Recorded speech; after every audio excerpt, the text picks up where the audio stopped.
So I'd like to start, Yochai, with you, if I may. Your book, Network Propaganda, which I found riveting because of my work in, not network propaganda, but in a network, says the following. You call it a crisis, what we are experiencing, and you say it is more institutional than technological, more focused on U.S. media ecosystem dynamics than on Russia, and more driven by asymmetric political polarization than by commercial advertising systems.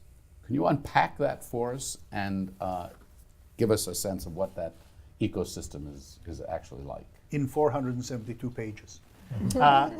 So we'll give you 30 seconds. No, please.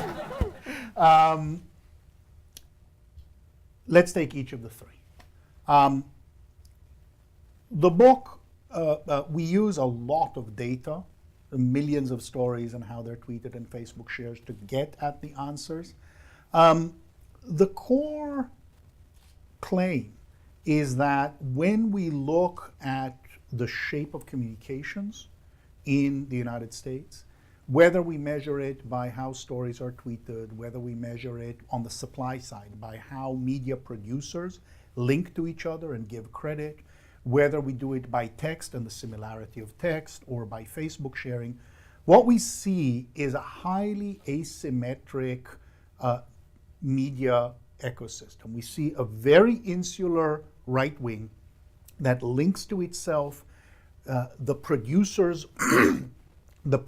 pay attention to each other and give authority to each other. The consumers only look at what's inside. And then the rest of the media ecosystem is a single ecosystem where you can't really talk about it as post-truth.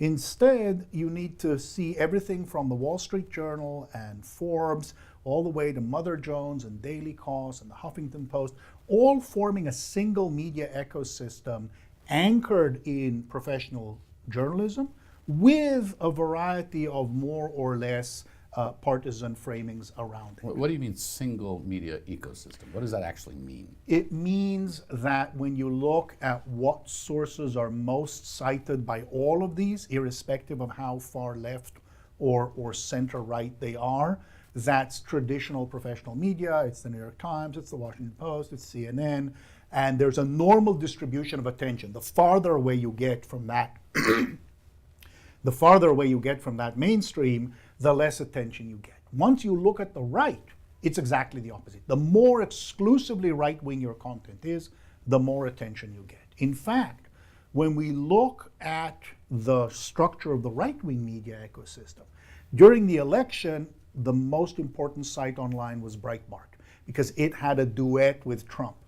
Fox News in 2017 reemerges as the most important part, but only by becoming more right-wing. It actually loses links and attention from producers in the center-right and the center as it's increasing in authority in the right. So it is faced with a choice, either go full Trump or lose attention, and it goes full Trump, and we see that in the data.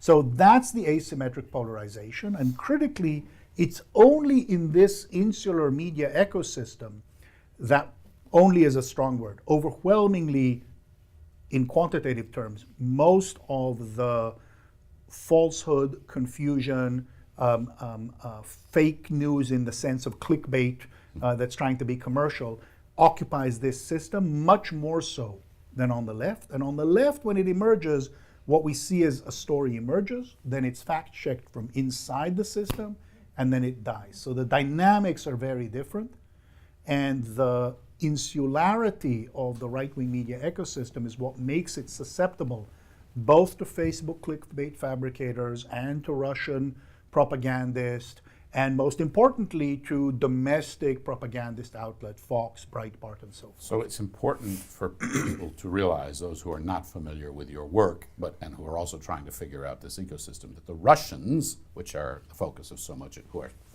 attention, are hardly going first in this ecosystem. They are piling on